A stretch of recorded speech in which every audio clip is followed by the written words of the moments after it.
নমস্কার বন্ধুরা, আমি গায়ত্রী। প্রত্যেক দিনের মতো আজকেও চাষের জমিতে চলে এসেছি। দেখুন দেখুন আজ কপি বাড়িতে চলে এসেছি।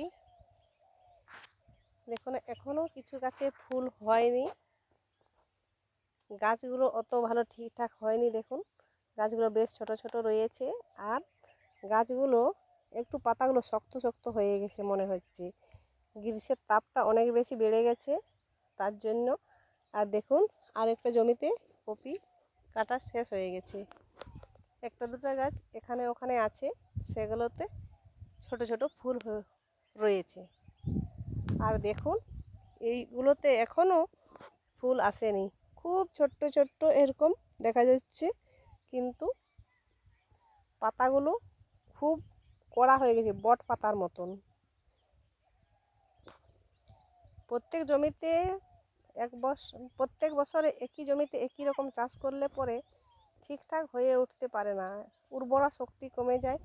রাসায়নিক সার, জৈব সার বিভিন্ন রকম মিশ্রণ যদি না করা হয়, শুধু যদি জৈব সার না দিয়ে রাসায়নিক সারগুলো দেওয়া হচ্ছে, তার জন্য মাটির শোষণ ক্ষমতা অনেক কমে যাচ্ছে, তার জন্য গাছের এই অবস্থা হচ্ছে। দেখুন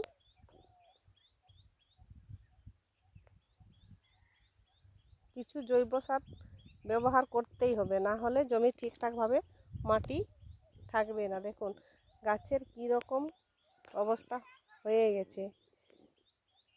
নমস্কার বন্ধুরা, এখন এই পর্যন্তই।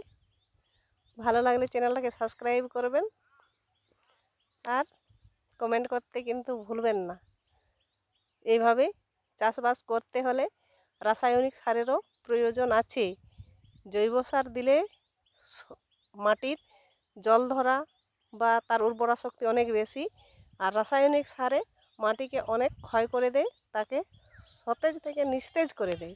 তার জন্য সবজির এই অবস্থা। ছোট ছোট গাছ, খুব পাতাগুলো শক্ত হয়ে যাচ্ছে, আর গোড়ালির পাতাগুলো লাল হয়ে আসছে। দেখুন সেই দূরের জমিটাতে ওইভাবেই হয়েছে। নমস্কার, এখন এই পর্যন্তই।